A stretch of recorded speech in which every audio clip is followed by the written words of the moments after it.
Senior doctor Ritesh Khanna ने चांदी की सुइयां एक ऑक्शन में खरीदी थी। वो 500 साल पुरानी चांदी की सुइयां थी। उन्होंने कभी नहीं सोचा था कि उन सुइयों की जरूरत भी उन्हें पड़ सकती है। उन्हें पुरानी चिकित्सा पद्धति से गहरा लगाव था और अब तक उन्हें ऐसा कोई भी शख्स नहीं मिला था जो उनको ये चिकित्सा पद्धति सिखा सके। बस उन्हें कभी कभी ऐसा लगता था कि कोई तो ऐसा होगा जो उन्हें ये तकनीक सिखा पाएगा।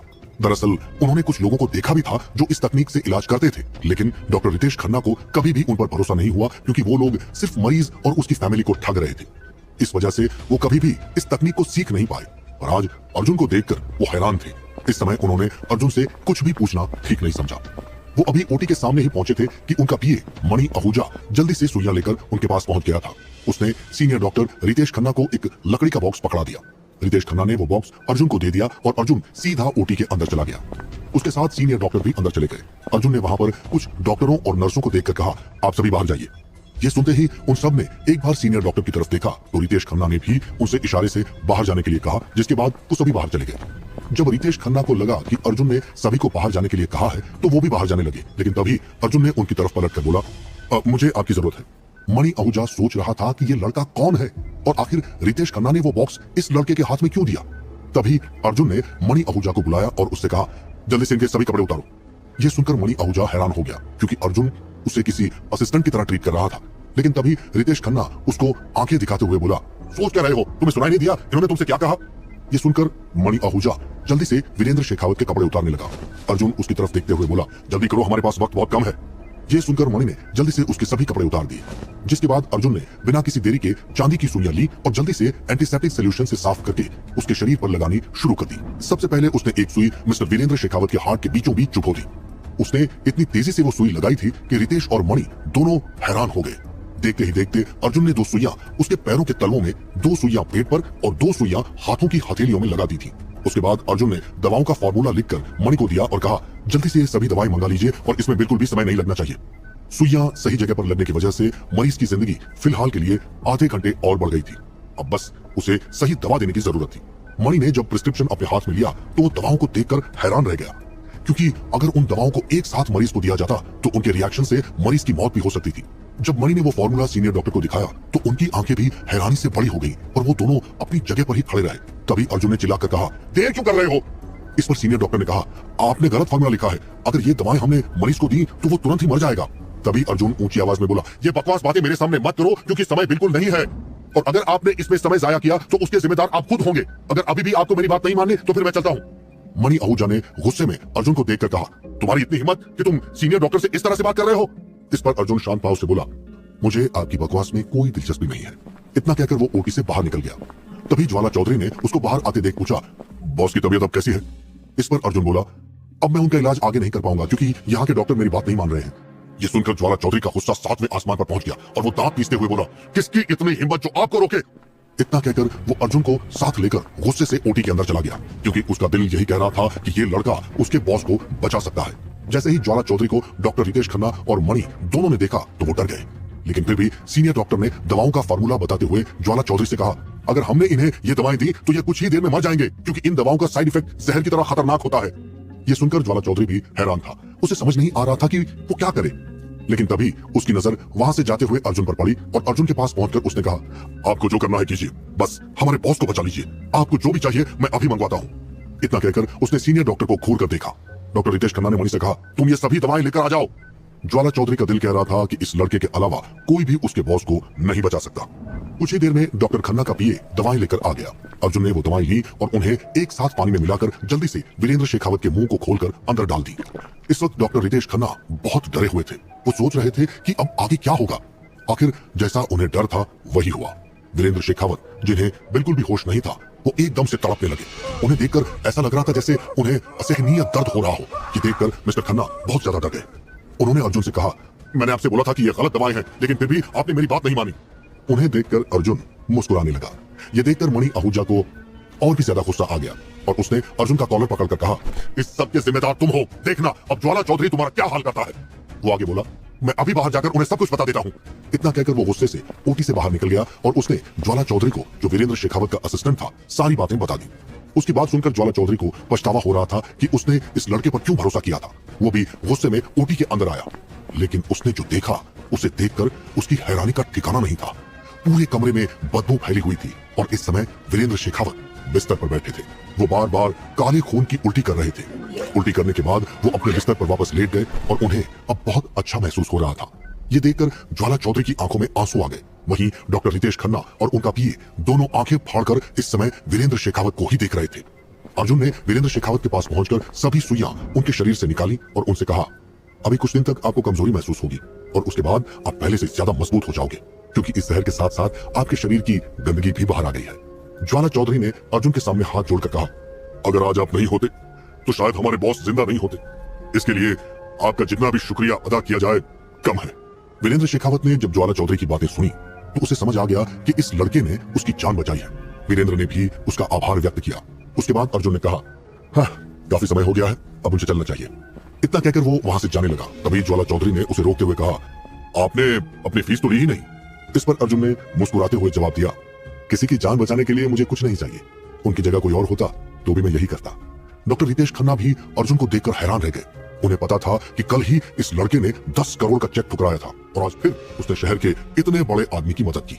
जैसे ही अर्जुन अपनी बात खत्म करके जाने लगा तो वीरेंद्र शेखावत ने उसे रोकते हुए कहा, मुझे पता है कि मैं किसी भी तरह से आपका एहसान नहीं चुका सकता, लेकिन ऐसा कुछ हो जो मैं आपके लिए कर सकता हूं तो जरूर बताइएगा। यह सुनकर अर्जुन वीरेंद्र शेखावत की तरफ देख मुस्कुराकर बोला, इसकी कोई जरूरत नहीं है, अब मुझे जाना चाहिए।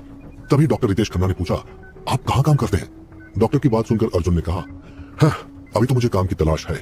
अर्जुन की बात सुनकर वीरेंद्र शेखावत हंसते हुए बोला, आप मजाक कर रहे हैं ना, क्योंकि आप इतने अच्छे डॉक्टर हैं, आपके पास तो काम की कमी ही नहीं होगी। अर्जुन ने हंसते हुए कहा, मैं कोई डॉक्टर नहीं हूँ, बस मुझे थोड़े बहुत इलाज के तरीके पता है, जिसकी वजह से मैंने आपकी जान बचाई। अर्जुन की बात सुनकर उसके पीछे खड़े डॉक्टर और उनका पीए दोनों ही हैरान थे। तभी डॉक्टर रितेश खन्ना ने आगे आकर कहा, अगर आप जॉब करना ही चाहते हैं तो क्यों ना आप हमारे हॉस्पिटल को ही ज्वाइन कर लें। अर्जुन ने कहा, मैं आपकी बात समझ सकता हूँ, लेकिन मैं लोगों की जान बचाने के बदले पैसे नहीं ले सकता। अगर इसके अलावा कोई और काम है तो आप मुझे बता सकते हैं। डॉक्टर रितेश खन्ना उसकी बात सुनकर और भी ज्यादा हैरान हो गए कि आखिर ये किस तरह का लड़का है। उन्होंने अपने आप से कहा, अगर ये ऐसे ही कुछ मरीजों का इलाज करता रहा तो मैं भी इससे बहुत कुछ सीख सकता हूँ। उन्होंने कहा, ठीक है, मुझे जब भी आपकी जरूरत होगी तो मैं आपको बुला लूंगा। आप मुझे अपना कॉन्टैक्ट नंबर दे दीजिए। और अभी तक आपने अपना नाम नहीं बताया। अर्जुन के पास फोन नहीं था। उसने अपना नाम और पता बताया और वहां से निकल गया। जो पता उसने बताया था वहां पर सिर्फ गरीब लोग रहते हैं। ये सुनकर डॉक्टर खन्ना हैरान रह गए। इस पर ज्वाला चौधरी ने पूछा, डॉक्टर साहब क्या हुआ? डॉक्टर बोले, कल इस लड़के ने हमारी मैडम की जान बचाई थी। मैडम ने इसे 10 करोड़ का चेक दिया था, वो भी इसने नहीं लिया, और आज भी इसने किसी भी तरह की फीस लेने से इनकार कर दिया। ये सुनकर वीरेंद्र शेखावत भी हैरान होते हुए बोले, आज के जमाने में ऐसा लड़का कहाँ मिलता है?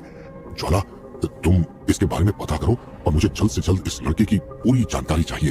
पता तो चले ये लड़का कितना काबिल है।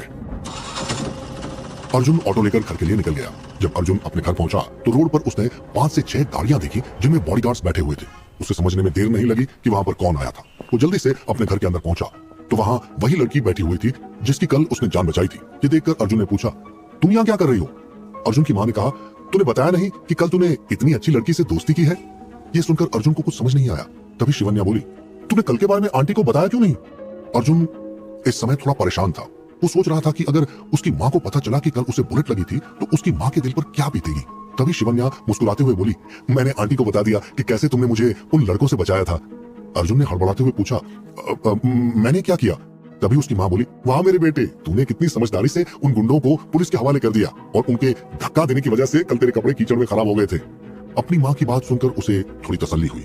उसने कहा, मॉम, मुझे जो सही लगा मैंने वही किया। तभी शिवन्या बोली, मुझे तुमसे कुछ बात करनी है। इतनी देर में अर्जुन की माँ ने 2 कप में चाय डाली और शिवन्या के पास ले आई।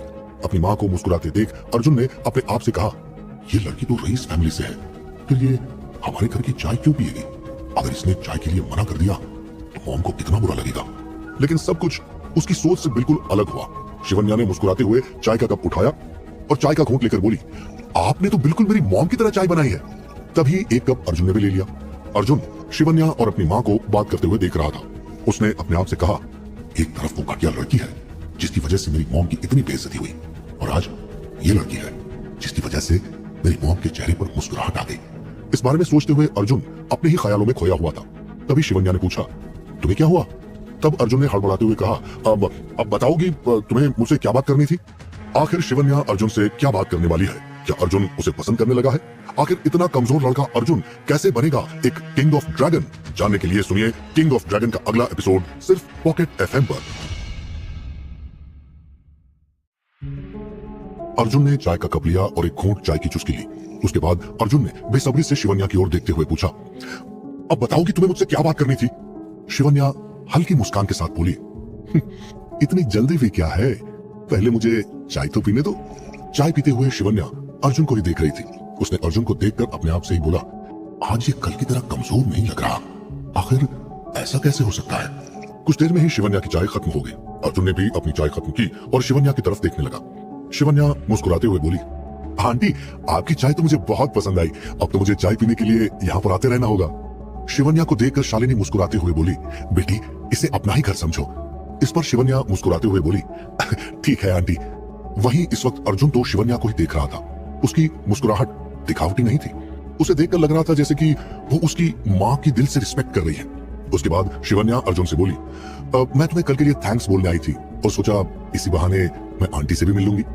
अर्जुन शिवन्या के चेहरे के एक्सप्रेशन देखकर ही समझ गया था कि शिवन्या उससे कुछ कहना चाहती है। वो बोला, मॉम मैं इन्हें बाहर तक छोड़कर आता हूँ, वैसे भी रात होने को आई है। ये सुनकर शालिनी बोली, ठीक है बेटा। उसके बाद शिवन्या ने जाने से पहले शालिनी को ग्रीट किया और फिर वो उस घर से बाहर निकल गई। बाहर आकर शिवन्या मुस्कुराते हुए बोली, अर्जुन मुझे तुमसे कुछ काम था। मैंने सुना कि तुम जॉब के लिए गए थे, तो क्या तुम्हें जॉब मिल गई? इस पर अर्जुन ने शांत स्वर में पूछा, नहीं अभी तक तो मुझे कोई जॉब नहीं मिली, लेकिन तुम ये सब मुझसे क्यों पूछ रही हो? शिवन्या बोली, क्योंकि मेरे पास भी तुम्हारे लिए कुछ काम है। ये सुनकर अर्जुन ने पूछा, और वो काम क्या है? इसके बाद शिवन्या ने अर्जुन से कुछ ऐसा कहा जिससे अर्जुन शॉक्ड हो गया। उसने हैरानी से पूछा, क्या तुम पागल हो? उसका रिएक्शन देखकर शिवन्या अपने आप से ही बोली, अगर ये बात मैं किसी और से कहती तो वो मेरी बात से एग्री हो जाता। लेकिन अभी अर्जुन शिवन्या से कुछ कहने ही वाला था कि तभी शिवन्या गंभीर स्वर में बोली, मैं जानती हूं इस वक्त तुम मेरे बारे में क्या सोच रहे हो, लेकिन मेरे पास और कोई चॉइस नहीं है। इसके बाद उन दोनों के बीच कुछ देर तक बात हुई, जिसके बाद शिवन्या शांत स्वर में बोली, अच्छा ठीक है अब मैं चलती हूँ। शिवन्या सोच रही थी, कहीं मैंने जल्दबाजी में कोई गलत डिसीजन तो नहीं लिया, और ये अर्जुन ऐसे क्यों मुस्कुरा रहा था? लेकिन अर्जुन का ध्यान तो शिवन्या पर था ही नहीं, वो तो बस किसी को उसकी औकात दिखाना चाहता था। उसके बाद अर्जुन अपने घर में वापस चला गया। घर आते ही शालिनी बोली, अर्जुन शिवन्या कितनी प्यारी बच्ची है, उसके कपड़ों से लग रहा था जैसे वो किसी अमीर घराने से है, लेकिन उसके संस्कार कितने अच्छे हैं। उसने अमीर गरीब में किसी तरह का कोई फर्क नहीं किया। नहीं तो इस समय जैसे हमारे हालात हैं, मुझे नहीं लगता कि कोई हमारे घर की चाय तक पीना पसंद करेगा। शिवन्या की तारीफ अपनी माँ के मुंह से सुनकर अर्जुन के चेहरे पर भी मुस्कुराहट आ गई। अगली सुबह तक वीरेंद्र शेखावत के असिस्टेंट ज्वाला चौधरी ने अर्जुन के बारे में पता लगा लिया, लेकिन उसे भी इतना ही पता चला जितनी डिटेल शिवन्या को अर्जुन के बारे में मिली थी। वीरेंद्र शेखावत उत्साह के साथ बोला, क्या नाम बताया तुमने उसका? अर्जुन। ये लड़का सच में हीरा है और मैं चाहता हूं कि वो हमारी कंपनी में काम करे। इतना सुनकर ज्वाला चौधरी वहां से निकल गया। वहीं अगली सुबह अर्जुन कपड़े पहनकर जल्दी रेडी हो गया। उसके पास ज्यादा कपड़े नहीं थे। तैयार होकर अर्जुन अपनी माँ के पास जाकर बोला, माँ जल्द ही मुझे कोई अच्छी सी जॉब मिल जाएगी और उसके बाद आपको कोई काम करने की जरूरत नहीं पड़ेगी। इतना कहकर अर्जुन वहां से निकल गया।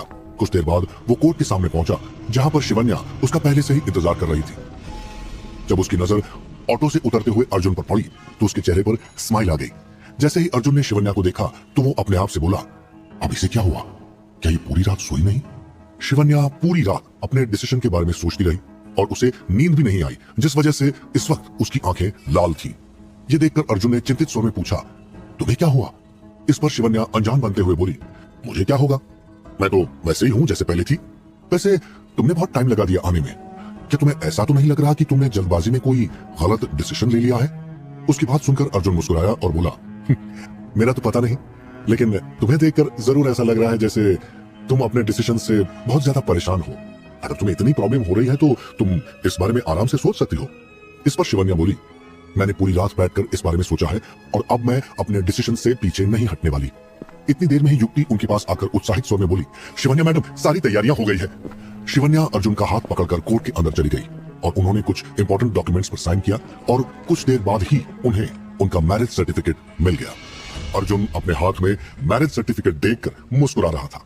उसने अपने आप से कहा, किस्मत भी क्या खेल खेलती है।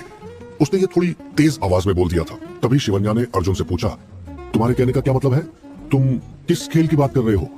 अर्जुन ने शांत स्वर में बताया, कुछ नहीं, मैं बस अपने पास की बातों को याद कर रहा था। इस पर शिवन्या उत्साह के साथ बोली, तो आज तुम मेरे साथ घर चल रहे हो? ये सुनकर अर्जुन शांत स्वर में बोला, ठीक है, मैं टाइम पर पहुंच जाऊंगा, लेकिन अभी मेरे पास ऑटो के लिए पैसे नहीं हैं और मुझे तुमसे 500 रुपए चाहिए।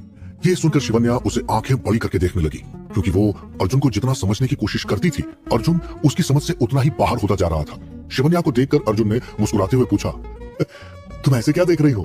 मुझे पता है तुम किस बात से कंफ्यूज्ड हो, लेकिन मुझे अपनी वाइफ से पैसे लेने में कोई प्रॉब्लम नहीं है। इतना कहकर अर्जुन मुस्कुरा दिया। शिवन्या ने अपनी असिस्टेंट से 500 रुपए लिए और अर्जुन को 500 का नोट देते हुए बोली, तुम्हें पता है ना कि हमारे बीच क्या बात हुई थी? अभी तुम किसी को भी नहीं बताओगे कि तुम मेरे हस्बैंड हो।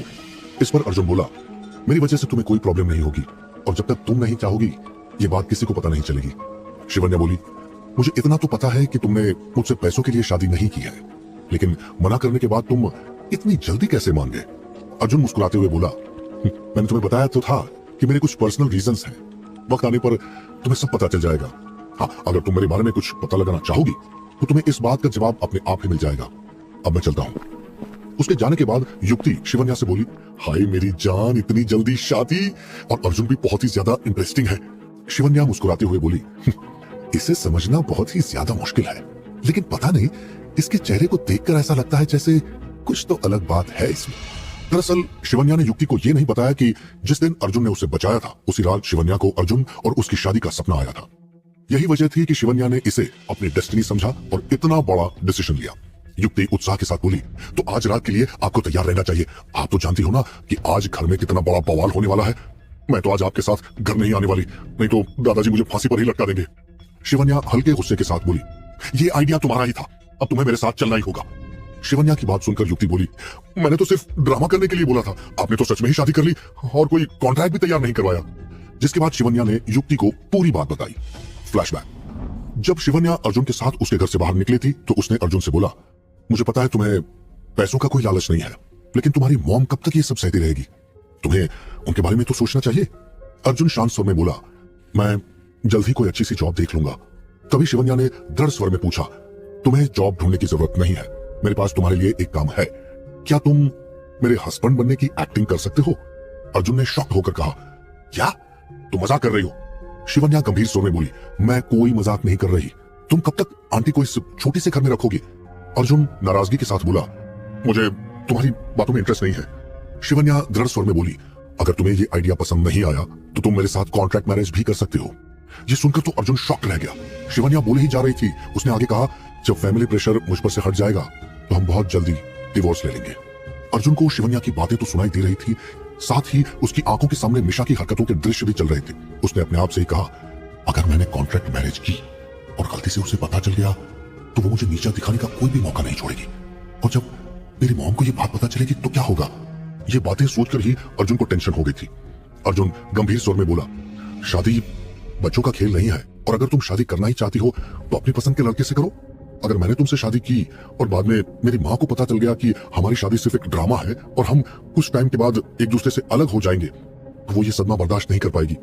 वैसे भी तुमसे शादी करने के लिए तो कोई भी लड़का तैयार हो जाएगा। शिवन्या अर्जुन की बातें बड़े ध्यान से सुन रही थी।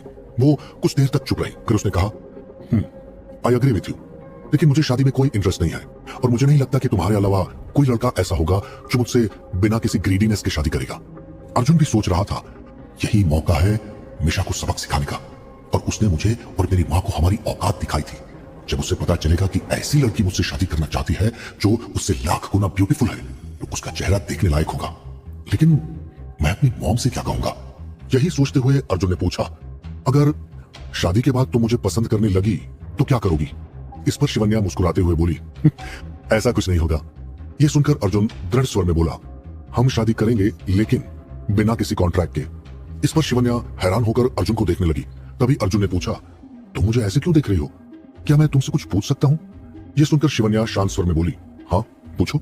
अर्जुन ने पूछा, क्या तुम्हें अमीर लड़कों में इंटरेस्ट है? शिवन्या बोली, नहीं। अर्जुन ने फिर पूछा, तुम्हें शादी में कोई इंटरेस्ट नहीं है, ना ही तुम किसी से प्यार करती हो, लेकिन कभी ना कभी तो तुम्हें शादी करनी ही होगी। उसकी बात पर शिवन्या ने सहमति जताते हुए कहा, हाँ। अब अर्जुन ने कुटिल मुस्कान के साथ पूछा, क्या मैं बुरा दिखता हूं? शिवन्या उसके चेहरे को देखते हुए बोली, तुम और बुरे, तुम तो काफी हैंडसम हो। अर्जुन ने अगला सवाल किया, क्या मेरा नेचर अच्छा नहीं है या फिर मुझमें कोई बुरी आदत तुम्हें नजर आई है? शिवन्या तुरंत बोली, नहीं ऐसा कुछ नहीं है। इस बात पर अर्जुन बोला, तो फिर मुझसे शादी करने में तुम्हें प्रॉब्लम क्या है? और अगर तुम्हें मुझसे कभी भी कोई प्रॉब्लम हुई तो तुम मुझसे डिवोर्स ले सकती हो, लेकिन तुम्हारे इस डिसीजन से मेरी मॉम हर्ट हुई तो मैं बर्दाश्त नहीं कर पाऊंगा। इसलिए अगर तुम्हें मुझसे डिवोर्स लेना है तो कोशिश करना कि उन्हें कभी भी हमारी शादी के बारे में पता न चले, और मैं तुम्हारी प्राइवेट लाइफ में कभी इंटरफियर नहीं करूंगा, और अगर तुम्हें मुझ पर भरोसा है तो हम शादी कर सकते हैं। शिवन्या उसकी बातें सुनकर हैरान थी। उसने अपने आप से ही बोला, ये सही तो कह रहा है, अगर मुझे शादी ही करनी है तो ये भी तो मेरे लिए राइट चॉइस हो सकता है। ऐसे ही सोचते हुए शिवन्या बोली, ठीक है, लेकिन तुम्हें मुझसे थोड़ी दूरी बनाकर रखनी होगी। तुम मेरे कहने का मतलब समझ रहे हो ना?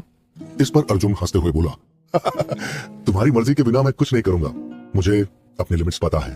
तभी शिवन्या गंभीर स्वर में बोली, और फैमिली के अलावा किसी को हमारी शादी के बारे में पता नहीं चलना चाहिए। अर्जुन सहमति में बोला, मुझे तुम्हारी सभी कंडीशंस मंजूर हैं, लेकिन एक शख्स ऐसा है जिसे मैं अपनी रिलेशन के बारे में बताना चाहूंगा। पर तुम चिंता मत करो, मैं उसके सामने तुम्हें अपनी वाइफ नहीं बताऊंगा, लेकिन अपनी गर्लफ्रेंड तो बता ही सकता हूं। शिवन्या सोच रही थी कि ऐसा कौन है जिसे अर्जुन उसके और अपने बारे में बताना चाहता है। शिवन्या ने उत्सुकता से पूछा, बस एक लास्ट क्वेश्चन, आखिर तुम शादी के लिए अग्री कैसे हो गए? क्योंकि मुझे पता है तुम्हें पैसों में तो कोई इंटरेस्ट नहीं है, और अभी तक जितनी भी बातें हमारे बीच हुई हैं उनमें भी तुम मेरी सभी कंडीशंस पर अग्री हो गए हो। शिवन्या की बात सुनकर अर्जुन ने हंसते हुए बताया, मेरी वजह से तुम तो प्रॉब्लम से बाहर निकल जाओगी ना, मेरे लिए इतना ही काफी है, और मेरे अपने भी कुछ रीजंस हैं जिसकी वजह से मैं ये शादी कर रहा हूं। शिवन्या दृढ़ स्वर में बोली, ठीक है, तो कल तुम शादी के लिए तैयार रहना और मुझे 11 बजे कोर्ट के बाहर मिलना, और फिर शाम को तुम मेरे साथ मेरे घर चलोगे। अर्जुन सहमति में बोला, ठीक है। उसके बाद शिवन्या वहां से निकल गई। फ्लैशबैक खत्म। क्या ये शादी सिर्फ एक समझौता है या अर्जुन के दिल में शिवन्या के लिए कुछ और ही जज्बात है? और जो अर्जुन आज दुनिया की नजर में इतना कमजोर इंसान है, आखिर कैसे बनेगा वो किंग ऑफ ड्रैगन? जानने के लिए सुनिए किंग ऑफ ड्रैगन का अगला एपिसोड सिर्फ पॉकेट FM पर।